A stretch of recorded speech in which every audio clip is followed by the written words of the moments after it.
One phone call. Just one.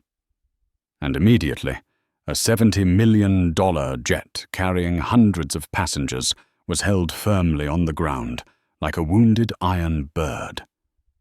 Not because of a bomb, not because of engine failure, but simply from the cold decision in the voice of a black woman who seemed at first glance unremarkable.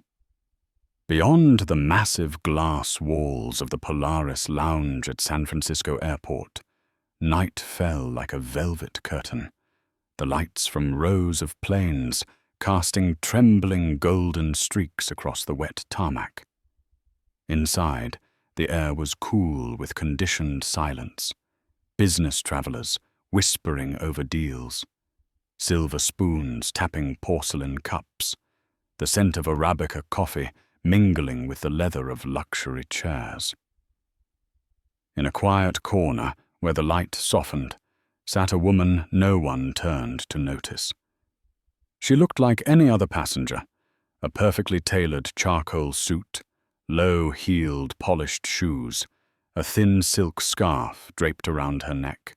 Her face was calm, her eyes deep and steady, her coiled hair tied neatly back. No phone, no magazine, no laptop screen glowing.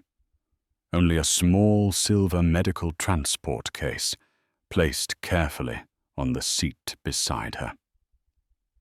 Her name was Dr. Naomi Carter, 45 years old, one of the world's leading cardiothoracic surgeons. These were the hands that had once held the fragile hearts of infants no heavier than a teacup, bringing them back from the brink of death. Those same hands now rested quietly on her lap, but one glance at them was enough to sense the pulse of an entire world coursing through them. Inside the silver case, preserved in a chilled solution, was a lab-grown artificial heart. Not for research, not for display, but for a living patient. Ethan Sterling, 17 years old, the only son of billionaire Robert Sterling. Ethan lay in intensive care at Johns Hopkins, halfway across the country, counting down the final beats of a failing, malformed heart. His window for survival had shrunk to less than 12 hours, and that small case was the line between a funeral and a miracle. Naomi knew every detail of this symphony of fate. Each passing minute was a note, each glance at her watch another heartbeat.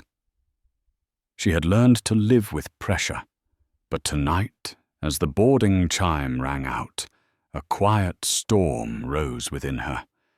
Everything depended on precision, and a single disruption could shatter it all. She rose.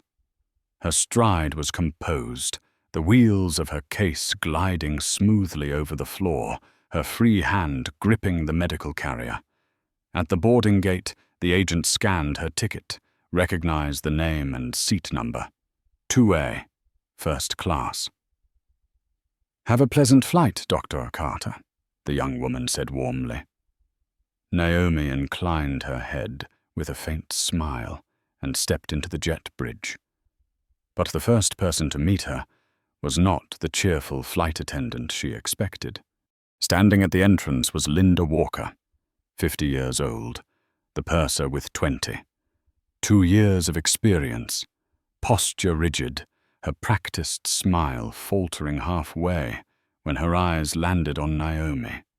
It lasted only a second, but in that instant a flicker of doubt passed through her gaze before it cooled into distance.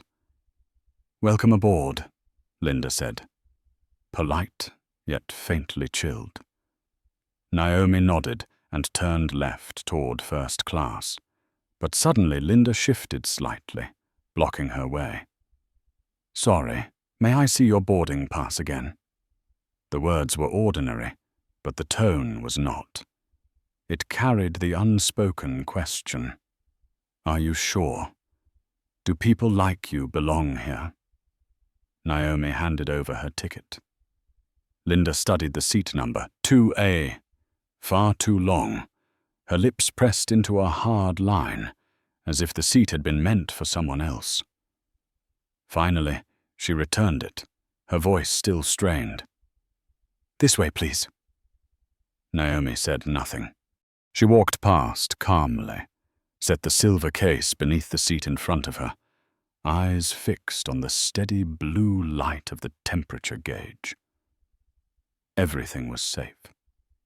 Yet a small crack had just appeared in the perfect score of tonight's symphony.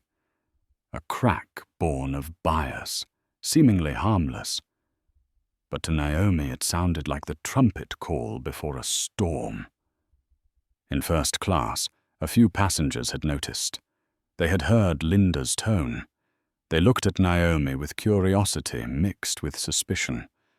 A seasoned attorney, Arthur Miles, 52,005, lowered his newspaper, a sharp gleam of caution in his eyes. He sensed something was wrong. Naomi's face remained still. She let no anger escape, because she knew true power did not lie in loud reaction.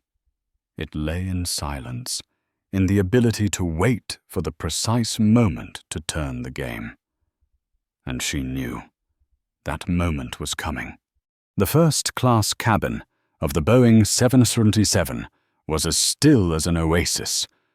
Soft amber light washed over brushed aluminum dividers, leather seats reclined into beds, glasses of wine shimmered with a golden glow. Everything was designed to suggest calm, luxury, and privilege.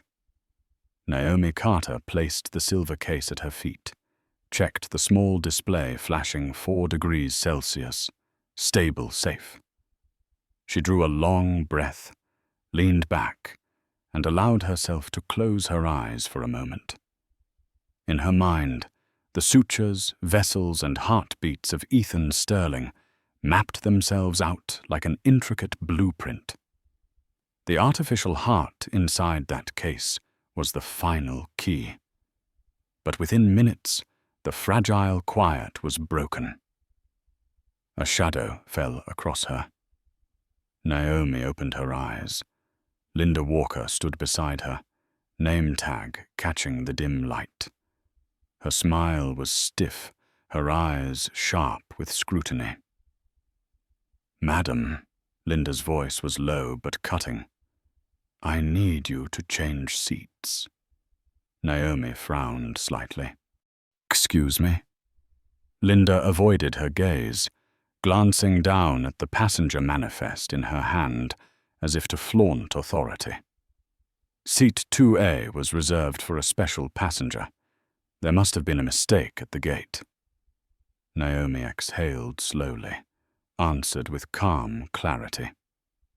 "I am Dr. Naomi Carter. This is my assigned seat." A flicker of hesitation crossed Linda's face, quickly replaced with a tight, dismissive smile. "Then I'll need to see your identification. We must confirm." It was an absurd request. Documents had been checked at security, scanned at the gate. Never had a flight attendant demanded ID again on board. Naomi knew this was not procedure, it was a challenge. She opened her wallet and handed over her driver's license. The lamplight glinted off the words, "Naomi Carter, MD." Linda looked at it, her lips tightening. Then came a remark, cold as a scalpel. "My list specifies this seat for a VIP surgeon, a cardiothoracic specialist." "It seems," Linda paused, her eyes sliding from Naomi's neatly coiled hair to her understated suit, "there's been a mistake." The words were not loud, yet sharp enough to make a few passengers freeze.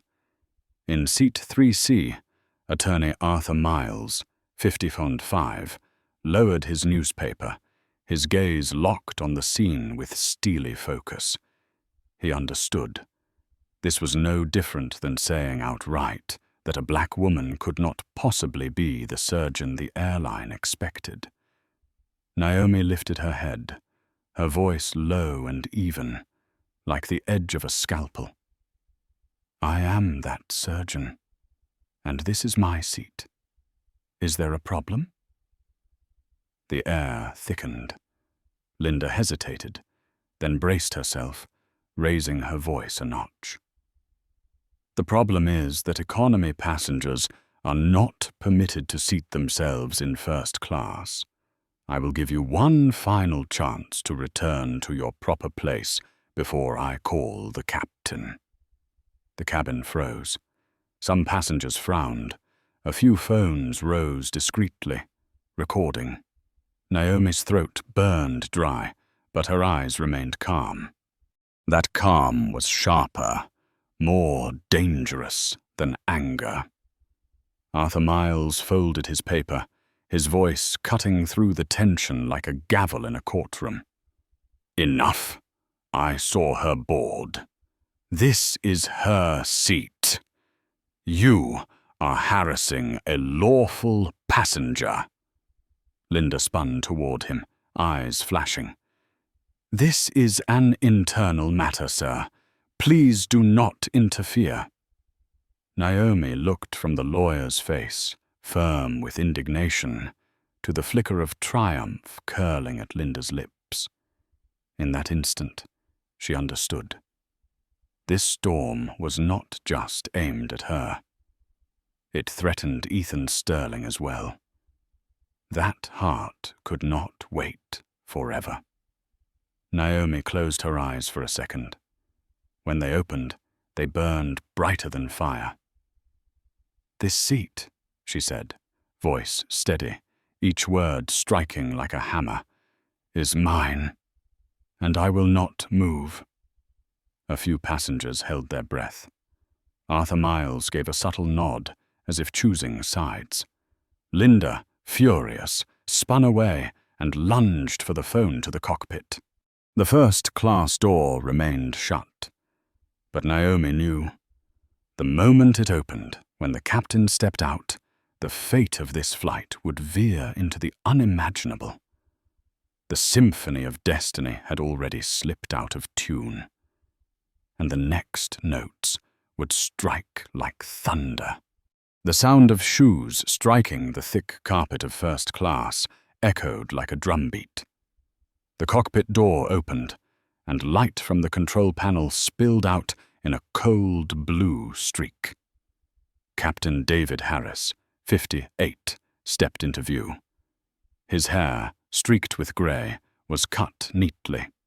His uniform was pressed, his face weathered by 3 decades in the skies. But in his eyes was something unmistakable. The weariness of a man who had long chosen peace over justice. "What seems to be the problem here?" His voice was low, steady, carrying the weight of someone eager to smother flames before they spread. Linda Walker straightened instantly, as if this was the moment she had been waiting for. She pointed at Naomi Carter, her voice sharp and accusatory. "Captain, this passenger is in the wrong seat. She claims to be Dr. Carter, the one booked in 2A, but she is clearly being disruptive and refusing to move." The cabin froze. Every eye turned toward Naomi, some skeptical, some pitying, a few burning with anger on her behalf. Arthur Miles braced his hand on his knee, his gaze like a blade. "This is outright slander. I saw her present her ticket at the gate. This is her seat." Naomi lifted her chin, her eyes locking with the captain's. Her voice was calm, but beneath it burned a quiet fire. "Captain, I am Dr. Naomi Carter. Seat 2A is mine, confirmed. I am carrying critical medical cargo. Every minute we delay, a patient's life is at risk." Captain Harris looked at Naomi, then at Linda. In that split second, Naomi saw everything: the unspoken bias, the instinct to trust a long-time crew member over a passenger who was nothing but a stranger to him. "Doctor," he began, his voice tight but courteous. "Perhaps there has been a misunderstanding. If you cooperate, we can review and—" Naomi cut him off, her tone like steel. "There is no misunderstanding. This seat is mine, and I will not move." The words dropped like a knife into the thick carpet. Linda's brows drew together, rage rising to her throat. "Captain, she is defying crew orders. I demand we call security at once." Arthur slammed his newspaper against the seat, the sound jolting the cabin. "Captain Harris, if you let this continue, you are complicit in abuse of authority and blatant prejudice. This is not about safety. This is about discrimination." A ripple of murmurs spread through the cabin. A few passengers raised their phones, recording. The red light on the panel flickered. The first officer was summoning the captain back to the cockpit. But Harris stayed frozen, his face drawn taut. Naomi felt her heartbeat slow. She looked down at the silver case at her feet. The number still glowed, 4 degrees Celsius. But in her mind, she heard the hourglass. Each grain of sand falling was another beat of Ethan Sterling's failing heart slipping away. Fury surged through her. She had endured the suspicion, the condescension, the insult.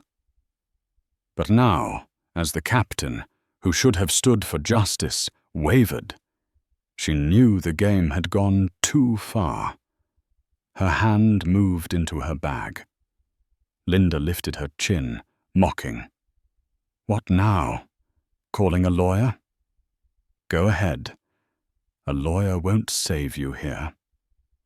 But Naomi did not pull out an ordinary phone. She withdrew a small black satellite device, metallic and cold. Even at a glance, Captain Harris felt the chill crawl up his spine.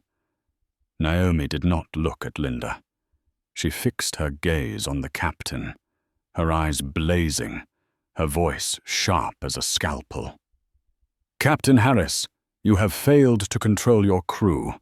You have allowed prejudice to override duty. And for that reason, I am compelled to act." The cabin fell into a silence so deep it seemed to swallow air itself. Arthur held his breath. Linda sneered, but the smirk faltered when Naomi pressed a button. Naomi's voice rang out, clear and commanding, each word like the strike of a hammer. "This is Doctor. This is Naomi Carter.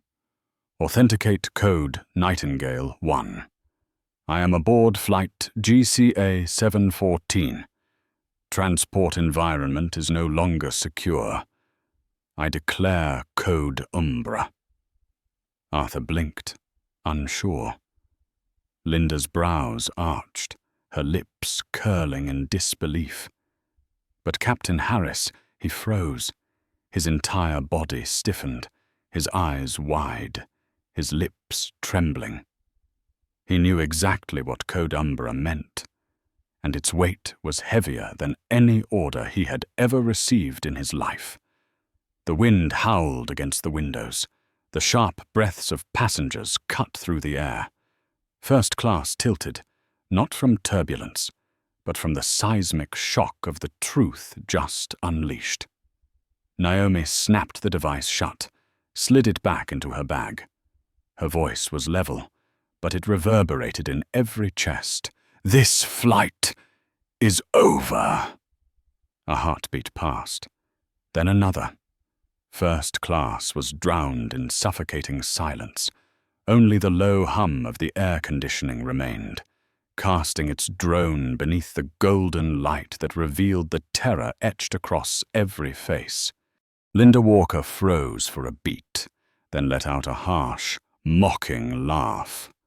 Code Umbra? Ridiculous. Who do you think you are? That you can cancel an entire flight? But her smirk shattered when the voice of the first officer came crackling through the intercom. His tone was trembling, urgent. Captain, SFO Tower just called. They've confirmed they received a Code Umbra signal from the FAA. We've been denied clearance for takeoff. The cabin erupted like gasoline meeting flame. Some passengers shot to their feet, wide-eyed with panic. Others whipped out their phones, filming, voices overlapping in frantic chatter. Captain David Harris stood rooted, his face like stone. He knew the truth.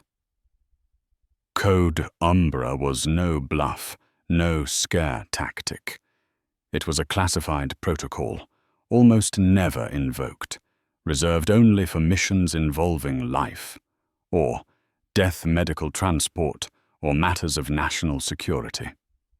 Once declared, full authority over the flight shifted immediately to the medical courier. No longer the captain, and certainly not the airline, held control. Linda stumbled back a step, her hands shaking, her face drained of color. She stammered, No, this isn't possible. A passenger can't do this." Naomi Carter sat unmoving, her dark eyes gleaming with icy resolve. No anger, no argument. Only the ruthless calm of someone who held absolute authority. "I told you," she said softly, her voice striking like a judge's gavel. "This flight is over." Captain Harris swallowed hard, then turned to the passengers. His voice cracked, heavy with defeat. "Ladies and gentlemen, due to extraordinary circumstances, we are required to return to the gate. Please remain calm." Chaos exploded. "What?" a businessman shouted. "I'll miss my meeting in New York," a woman shrieked. "This is insane! Canceling a flight because of one woman!" a man roared. But among the outrage there were different eyes, too. Arthur Miles, the lawyer, fixed his gaze on Naomi with quiet reverence. He had seen countless cases of injustice in his career, but never before had he watched a woman stand so unflinchingly, turning an entire airline into a pawn. In the cockpit, the first officer scrambled, his headset pressed tight. "Confirming. Global Charter Airlines 7 from 14, per FAA directive. Aircraft must return to gate immediately. Takeoff denied. Note: medical mission integrity compromised." The warning tone beeped, a death knell for the flight. The massive jet shuddered as its landing gear pivoted, turning back toward the terminal. In first class, Linda sagged, her shoulders trembling violently.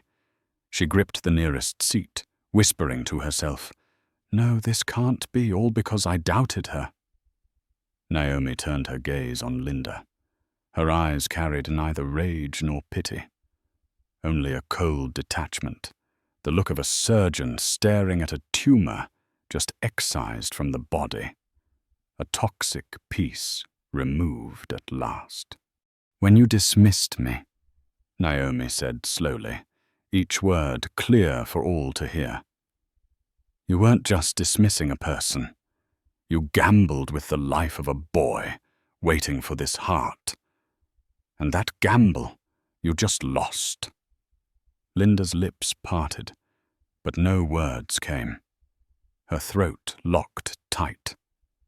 The thought thundered in her mind. 22 years of service, her reputation, her authority, all gone in less than 10 minutes. The plane rolled silently back towards the gate. Outside the window, red lights from airport security vehicles strobed, escorting the Boeing back. In the airline's operations center, alarms blared, monitors flashing with urgent red. Mission integrity compromised. FAA intervention active. Miles away, Robert Sterling, billionaire father of Ethan, stared at the live feed from the operations hub. When he heard that Naomi had been forced to declare Code Umbra, his face did not twist in fury, but grew still, his eyes blazing with a cold fire, the wrath of a powerful father betrayed. In the cabin, Naomi closed her eyes and drew a deep breath. There was no triumph in her, no satisfaction. She knew the truth. This was only the beginning. Nearly an hour had already been lost.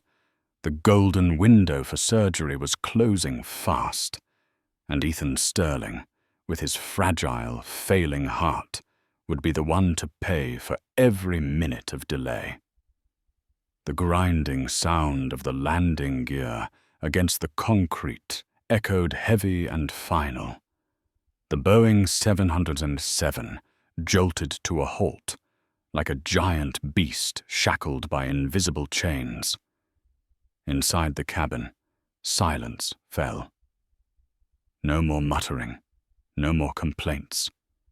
Only the weight of anticipation pressing into every chest. The jet bridge locked onto the fuselage with a sharp, metallic click. The door opened. It was not a flight attendant, not airline staff, but two figures in black suits who entered. They did not smile. They did not speak. Their cold eyes swept across first class. Earpieces glowed faintly blue, their movements precise, military. The taller man spoke in a voice low but resonant. "Dr. Carter?" Naomi gave a slight nod. She rose, pulling her suitcase with one hand, while the other cradled the silver case tight to her chest, as if holding a living heart. "We've been authorized by Mr. Robert Sterling," the man introduced, "to escort you to the private jet that is waiting. Please follow us immediately." Linda Walker nearly collapsed. She stammered, eyes wide, staring in disbelief. No, this can't be. She's the VIP." Naomi paused, turning her head toward Linda. Her gaze carried no fire of anger, no flicker of pity.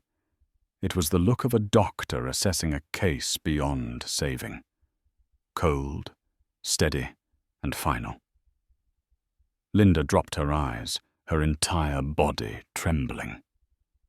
Arthur Miles, the lawyer in seat 3C, nodded quietly, admiration glinting in his eyes.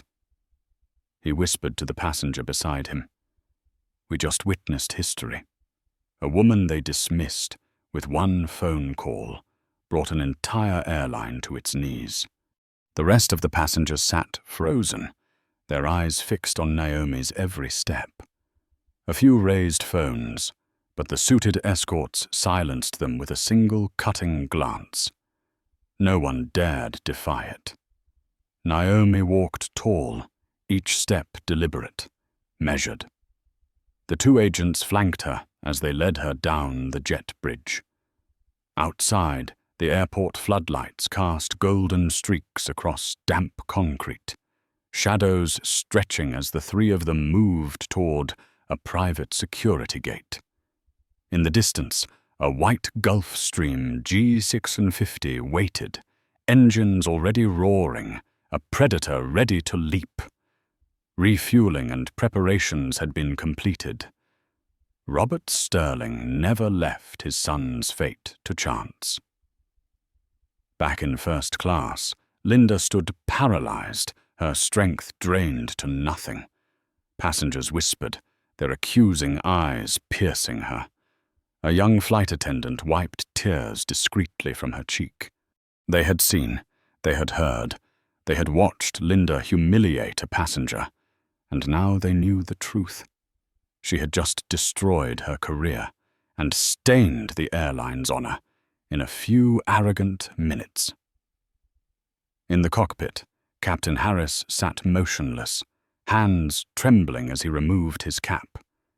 He knew that the moment Naomi uttered the words, "Code Umbra," command had left his grasp. 30 years of a career might have vanished in an instant. At Global Charter Airlines Operations Center, alarms still screamed.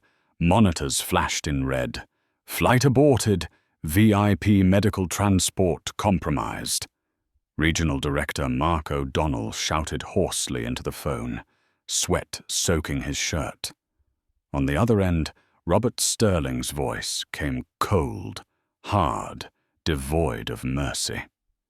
"Your staff insulted and obstructed the only doctor who can save my son. Get your lawyers ready. I will make the name Global Charter synonymous with injustice and incompetence." Meanwhile, Naomi climbed the steel staircase into the private jet. Wind tugged at her jacket, lifted the edges of her tightly bound curls. She glanced back once. The massive Boeing stood silent in the dark, its blinking red lights pulsing like an open wound. She did not smile, did not revel in triumph. Her look was heavy, carved deep into memory. Every wasted minute there had been a heartbeat stolen from Ethan's fragile life. Naomi clutched the silver case, stepped into the glowing cabin where the medical team waited. The door sealed shut. Engines roared louder, determined, relentless. The Gulfstream rolled forward, leaving behind the chaos, carrying with it the last hope for a 17-year-old boy lying on an operating table. Back in abandoned first class, Linda Walker collapsed into a seat, eyes hollow, soul drained. Around her, whispers cut like blades. "That was the doctor who came to save a life, and you almost killed him." Linda did not answer. In her mind, one thought pounded, merciless and final. "I just buried everything with my own hands." Inside the glass tower of Global Charter Airlines Operations Center, the atmosphere was suffocating, like a storm about to break. Dozens of screens flashed the same searing red line. Flight 714, aborted. VIP medical transport compromised. Alarms shrieked, piercing the air, and beads of sweat rolled down the faces of staff frozen at their stations. Mark O'Donnell, the regional deputy director, stood at the center of the room like a man who had just received a death sentence. The phone was pressed to his ear, his voice trembling. "Mr. Sterling, please, you must remain calm. We are doing everything we can to fix this." On the other end, Robert Sterling's voice cut through like a blade, low and precise. There was no shouting, no profanity. But the chill in every syllable made Mark's blood turn to ice. "Calm. Do you have any idea that my son is counting down the minutes? Do you know Dr. Carter was forced to trigger Code Umbra because of your staff? You let a petty flight attendant bring your entire system crashing down." Mark wiped his forehead with a shaking hand. "Sir, it was just a misunderstanding." "We will." "Misunderstanding." Sterling's voice dropped lower, each word like the hammer of a judge striking down. "Let me put this in the simplest possible terms. You have not only breached a 7-figure contract, you put my son's life in the hands of death. And I swear to you, Mark O'Donnell, I will drag this entire airline into the mud until the name Global Charter is synonymous with injustice." The room went utterly silent. The staff sat frozen, listening to the voice of a father transformed into cold fury echoing from the speakerphone. Meanwhile, on a private runway, a pristine white Gulfstream G650 rolled forward. Inside, Naomi Carter sat still, clutching the silver case tight against her chest. The soft blue glow of the temperature gauge reflected across her face. 4 degrees. Stable, safe. It was a constant reminder whispering, "How many hours left? How many heartbeats left?" She closed her eyes, but her mind refused to rest. Images churned. Linda's mocking stare, Captain Harris's hesitation, the scoffs of skeptical passengers. Each one was a stone kicked into the fragile pond of time. Every wasted minute at the gate was another piece of Ethan's hope slipping away. A young nurse from the medical team on board spoke softly. "Doctor, the system in the case is still stable, but we've already lost nearly 50 minutes. Naomi opened her eyes.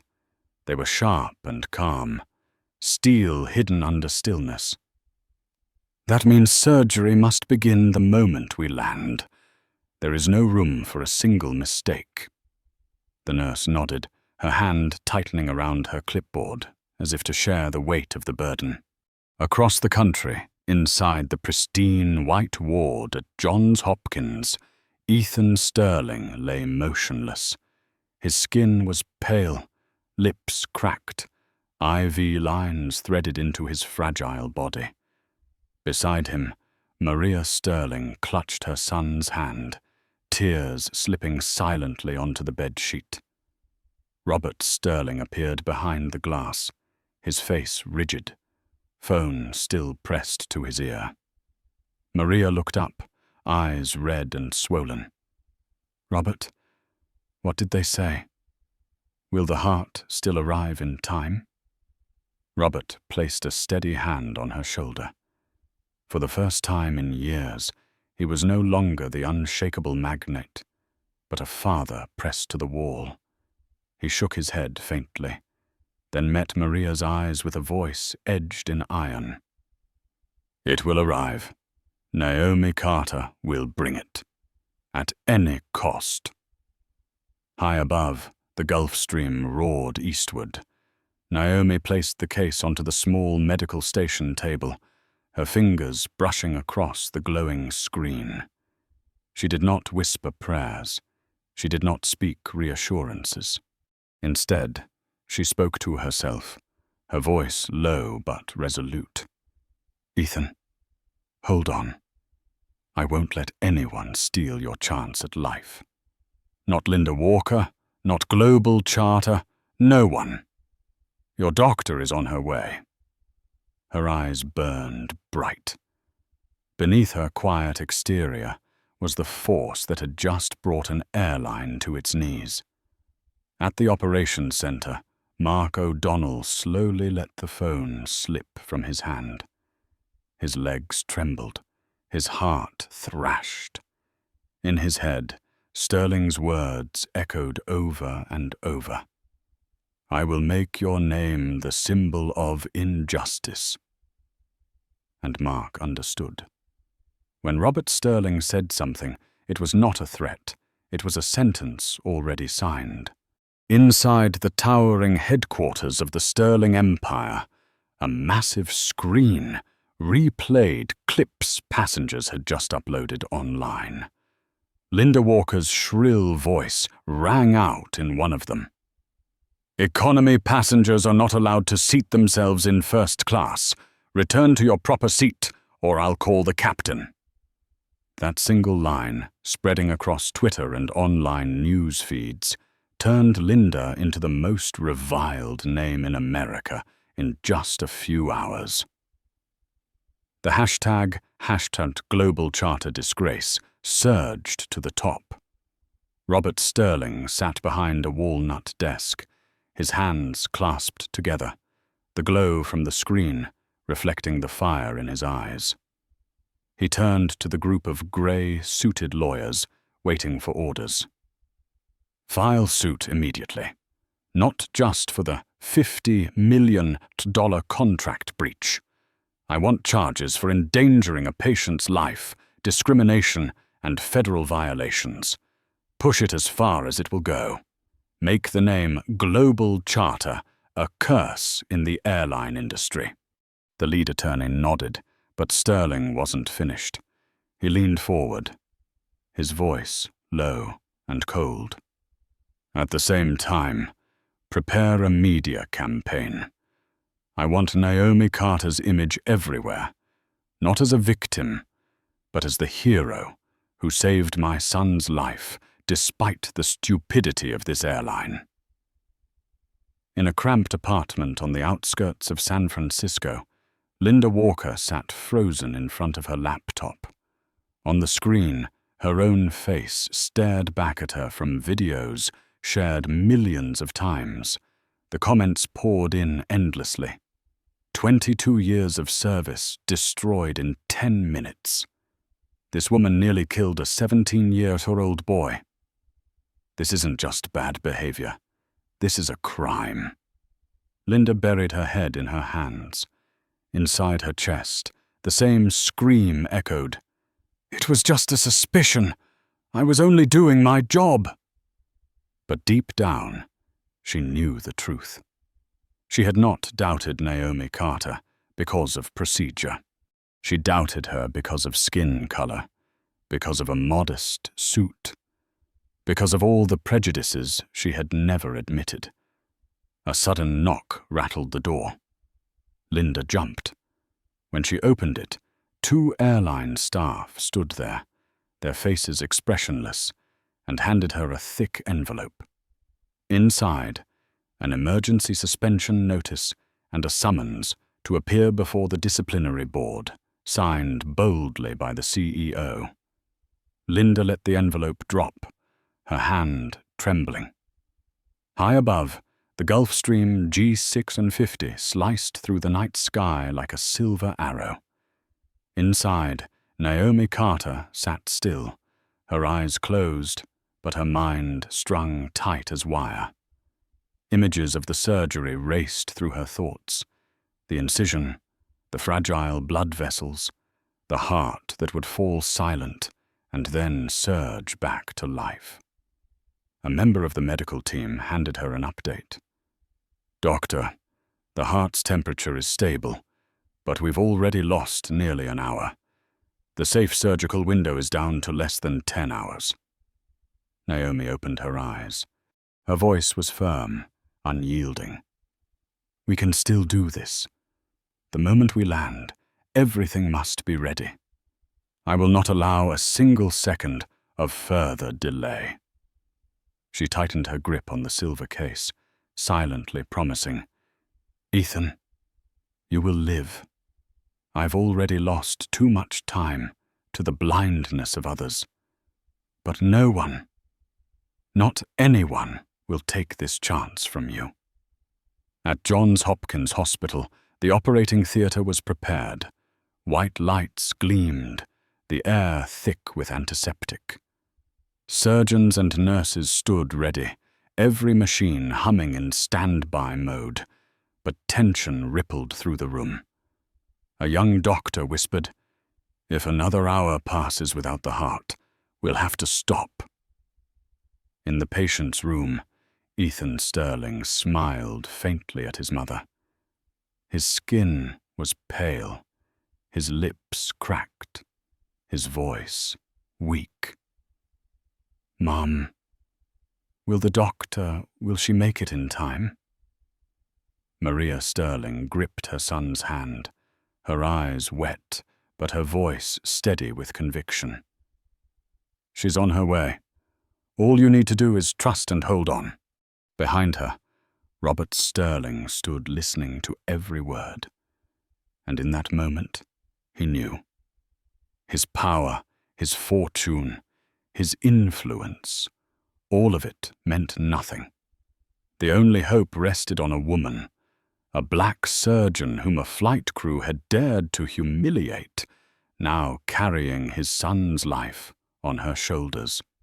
Up in the dark sky, Naomi Carter whispered to herself, her words soft but reaching beyond, as if speaking to millions who had never heard her name. True power does not lie in what others believe you are. Power lies in knowing what you can do, and never allowing anyone to stop you. She lifted her gaze. Outside, the lights of the eastern cities were already glowing on the horizon, like a blazing line of hope. The headquarters of Global Charter Airlines in San Francisco was cloaked in gloom. Inside, on the 18th floor, the boardroom was sealed tight, curtains drawn. Pale neon lights cast a harsh glow over a long table littered with files, reports, and newspapers bearing screaming headlines. Airline blocks, Doctor. From saving billionaire's son, Global Charter, prejudice costs more than a life. At the head of the table sat CEO Gerald Finney, rigid, his face heavy with strain. Beside him, a row of lawyers sat with eyes as sharp as scalpels. Across from them, Linda Walker, a flight attendant with 22 years of service, trembled. Her hands clutched the edge of her chair so hard her nails dug into the wood. "You know why you're here," Finney began, his voice low and somber. "We have the captain's report, statements from passengers, and—" he slid a tablet across the table toward Linda. "The video that has already gone viral with millions of views." The screen lit up, replaying the moment Linda blocked Naomi Carter at the cabin door, her voice cold as ice. "Economy passengers are not allowed to seat themselves in first class." The sound struck Linda like a slap from her own hand. "Members of the board," Linda stammered, her voice breaking. "I was only protecting the first-class cabin. I couldn't have known she was such an important doctor." A lawyer cut her off, his tone sharp as steel. "Your duty was not to judge who belongs where. Your duty was to follow the seating list. But you let your bias override procedure. The result is that this airline now faces a minimum fine of $50 million, not to mention irreparable damage to its reputation." Linda bowed her head, her lips trembling. She wanted to fight back, but every word caught in her throat. CEO Finney leaned back, his eyes dark as stone. "Mrs. Walker, 22 years of service cannot erase a single fatal mistake. You are suspended immediately, without pay, without severance, and you will face personal liability if the Sterlings decide to target you directly. This hearing is adjourned." Chairs scraped harshly against the wooden floor. Linda sat frozen, as if her entire world had collapsed. Meanwhile, at the headquarters of the Sterling Foundation, Robert Sterling stood before his communications team. His voice rang with steel. "I want a press release in 1 hour. The message is simple. My son nearly died because of the incompetence and prejudice of Global Charter. We are not just suing. We are going to make them taste the contempt of the world." A communications specialist raised a hand. "Do you want us to focus on portraying Dr. Carter as a hero?" Robert nodded firmly. "Exactly. She didn't just save Ethan. She is the face of justice. Let the public know that while the airline chose prejudice, she chose life." Far above, in the night sky, the Gulf Stream G650 tore through the darkness like lightning. Naomi Carter did not sleep, did not rest. She sat in the brightly lit cabin, flipping through monitoring charts, her eyes locked on the stable number glowing back at her. 4° C. A young doctor on the team spoke up nervously. "We have less than 9 hours, even a small complication. Naomi cut him off, her voice crisp, decisive. "There is no room for complications. Once we land, we head straight to the operating room. I've already mapped the graft plan. The Johns Hopkins team only needs to follow my rhythm. Every second of delay is a knife against that boy's heart." A nearby nurse whispered softly, "Doctor, aren't you afraid? The pressure." Naomi turned, her eyes burning with steel and fire. "Of course I'm afraid. I'm afraid delay will kill Ethan. But I do not fear people. I do not fear Linda. I do not fear Global Charter. I only fear a heart that might stop beating when it still has the chance to live." The cabin fell silent.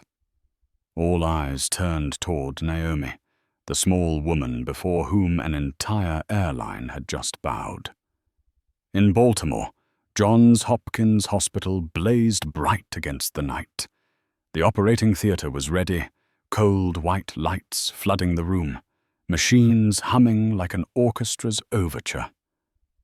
In the recovery ward, Ethan Sterling breathed in ragged gasps, his eyes half closed. Maria held her son's hand, whispering like a prayer.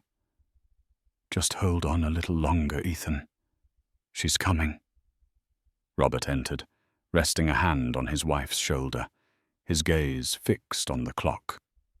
In this moment, his power lay not in wealth, but in a single fragile belief: trust in Naomi Carter. The Gulf Stream roared as it descended, the glowing expanse of Baltimore unfolding below like a sea of stars. Naomi sat upright, her hand pressed firmly against the silver case. Her lips moved without sound, but the entire team could feel it. The race for life had officially begun. The landing gear of the Gulfstream G6 at 50 touched down on the Baltimore runway at 6:12 a.m. The engines roared, then eased into a steady hum, their echo like a drumbeat urging haste. The cabin door opened before the jet had even fully stopped. 2 security officers in black suits were already waiting, sprinting up the stairs to clear a path for the medical team. Naomi Carter descended, her heels striking the cold steel steps with a sharp, relentless rhythm. In her hands, the silver case still glowed with the number 4 degrees, a beacon of life. Her face betrayed nothing but total concentration. She was no longer a passenger who had been humiliated. She was now the commander of a race against death. A convoy of specialized ambulances waited nearby. Doors swung open, and doctors and nurses from Johns Hopkins rushed forward with sterilized gurneys. Naomi secured the silver case into a preservation tray, locking it tight. Sirens wailed as the vehicles sped through misty, early morning streets. Red lights pulsed against glass towers, and pedestrians stopped, staring at the procession as if witnessing the escort of a priceless treasure. In the operating theater at Johns Hopkins, harsh white fluorescent lights blazed down on the table prepared for surgery. Scalpels, heart, lung machines, tubes, and surgical threads were all perfectly aligned. The surgical team, clad in green gowns and masks, eyes sharp and tense, waited in silence. The intercom blared, "Dr. Carter has arrived. Positions, everyone." The doors burst open. Naomi strode in, shrugging off her blazer, scrubbing her hands under gushing water. She donned gloves, pulled on her surgical gown. Her eyes locked forward, stripped of every ounce of excess emotion. When she finally looked up, her gaze made the entire team hold its breath. It was the presence of a battlefield commander, stepping into the heart of fire. "We begin," she said, her voice low and resolute. In the recovery ward, Maria Sterling pressed trembling hands against the glass window. Behind her, Robert Sterling stood rigid, his face tight with strain, his eyes burning with unshakable trust. He whispered, perhaps to his wife, perhaps to himself, "This is no longer about money or power. This is a battle only Naomi Carter can win." 17-year-old Ethan Sterling lay motionless under a web of IV lines. Each fragile heartbeat ticked like the hand of a countdown clock, every second striking his parents' hearts. Meanwhile, in San Francisco, Linda Walker faced her storm. Reporters swarmed outside her small apartment, microphones thrust forward. "Do you realize you nearly killed a boy? Do you want to say anything to the Sterling family?" Linda slammed the door, sliding to the floor with her back against it, clutching her head in her hands. Her phone buzzed endlessly with threats and insults. She had become the symbol of arrogance and prejudice. At Global Charter headquarters, the situation was no better.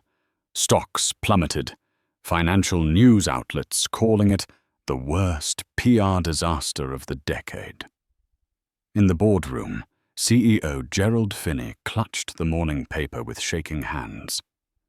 "Robert Sterling has filed a federal lawsuit," a lawyer reported, "and medical associations and human rights groups are condemning us in unison." Back in Baltimore, the operating room throbbed with tension. Naomi stood at the center, scalpel in hand. Her voice rang steady as she issued orders for every move. "Clamp the aorta. Prepare heart-lung bypass. Open the chest." Machines whirred. Metal instruments clashed with sharp clicks. Blood flowed through transparent tubes as Ethan's heart was suspended in stillness. The room froze in collective breath. Naomi nodded. A nurse placed the silver case on the sterile table. Naomi opened it. A soft blue glow revealed the artificial heart, crimson and quiet, but full of promise. In Naomi's mind, the operating room fell away. She saw only Ethan, the boy who had never known what it felt like to run without gasping, who had never felt a strong, steady heartbeat. She whispered, a vow meant only for him and for herself. "Ethan, from this moment forward, you will live like anyone else." The scalpel descended. The surgery began. Outside, dawn broke. The first light spread across the hospital dome, blazing like a beacon of hope. The operating room at Johns Hopkins blazed with stark white light. Time itself seemed to stop. The steady hum of the heart-lung machine replaced Ethan Sterling's silenced heartbeat. Naomi Carter's hands moved swiftly, yet with precision, each delicate stitch like a silver thread, binding life to science. Sweat dampened her gloves, but Naomi never faltered. Her voice was steady, firm as she gave instructions. "Prepare to connect the coronary arteries. Clamp exactly. Good. Release the clamp. Let the blood flow." For a moment, the entire room was silent. The monitor displayed a flat line. 1 second, 2. The whole team held their breath. Then, beep, a faint heartbeat. Beep, beep. Another, stronger. The green line leapt across the screen, steadying. The artificial heart, after a long and delayed journey, had begun to beat inside Ethan's chest. A wave of relief swept the room. Some nurses teared up. An assisting surgeon whispered, "My God, it's alive." Naomi did not smile. She watched closely for several minutes, adjusting blood pressure, checking circulation, and only then nodded slightly. "Stable. We're closing the chest." In that moment, she needed no praise, no applause, only the truth. The boy had been given another chance. In the hallway outside, Maria Sterling collapsed into her husband's arms when she heard the words. "The heart is beating. The surgery is a success so far." She sobbed, her body trembling with relief. Robert Sterling held her tightly, and for the first time, the man once known as ruthless in business had tears streaming down his face. "Our son will live," he whispered. Days later, newspapers were filled with images of Ethan sitting up in bed, pale, but his eyes alight with hope. The world called it the miracle heart, and across every headline, the name Dr. Naomi Carter became a symbol, not because she had been a black physician humiliated on a plane, but because she was the one who restarted the rhythm of life for a new generation. Meanwhile, global charter airlines sank into darkness. Its stock plummeted. News channels declared it the largest legal storm in commercial aviation history. The Department of Transportation and the FAA launched simultaneous investigations. In a press conference, CEO Gerald Finney bowed his head, his voice hoarse. "We take full responsibility. We pledge to reform our systems." But the apology fell flat. The public no longer believed, and Sterling's lawyers had filed a lawsuit demanding more than $200 million in damages, a sum that could bury the airline. As for Linda Walker, the woman who had blocked Seat 2A, she became a prisoner of public outrage. She lost her job, her reputation, her 22-year career. On social media, her name became synonymous with arrogance. In her small apartment, Linda sat motionless, her eyes hollow, staring into the dark. A reporter knocked on her door, asking, "Do you have anything you want to say to Dr. Carter?" Linda's lips trembled, but no words came. Deep down, she knew, an apology now was meaningless. At the Johns Hopkins Auditorium, where reporters gathered to honor the successful surgery, Naomi stood at the podium. Flashbulbs burst in waves, but her voice remained calm and clear. "I'm not here to tell the story of a flight. I'm here to talk about a boy, Ethan, who deserved a chance to live like anyone else. What almost stole that chance was not weather, not machines, but prejudice. And that prejudice has paid an unbearably high price." The hall was silent. In the front row, Robert Sterling's eyes burned with respect. Maria held her son's hand, tears streaming down her cheeks, even as she smiled. Naomi paused, her gaze sweeping the audience. Her voice cut through the silence like a scalpel. "Remember this. You never truly know who it is you are underestimating. And sometimes, that very person may be the one holding your life in their hands."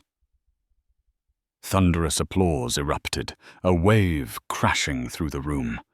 Naomi stepped away from the podium, walking through the ovation without pausing, without looking back. For in her heart, she already held the only reward that mattered: the steady, strong beat of Ethan's heart, echoing like an endless song of life. The storm has passed. Global Charter is now nothing more than a name tied to shame and loss. Linda Walker has lost everything: her career, her reputation, and even her own sense of belief. But on the other side, a new heartbeat echoes in the chest of Ethan Sterling. Strong, steady. Each beat stands as proof that arrogance and prejudice can never triumph over science, compassion, and the power of integrity. Dr. Naomi Carter has shown the world that true power does not lie in wearing expensive suits or holding privileged seats. It lies in conviction, in the belief that justice and dignity must be defended, even when the world around us tries to deny them. This story is a powerful reminder. Prejudice is never harmless. It can steal opportunities, it can take lives, and it can destroy entire systems. Yet from that same darkness, we learn that calm resolve, courage, and unshakable will can turn the tide. And now, the question is not only for the passengers on that flight, not only for the airline, but for all of us. When you witness injustice, will you stay silent or will you stand up? If you believe justice must be protected, leave a comment with just 2 words: dignity first. Do not forget to like, subscribe, and share this story so that more people can see the power of human dignity and truth, because sometimes a single heartbeat saved is the greatest reminder that we are all responsible for one another.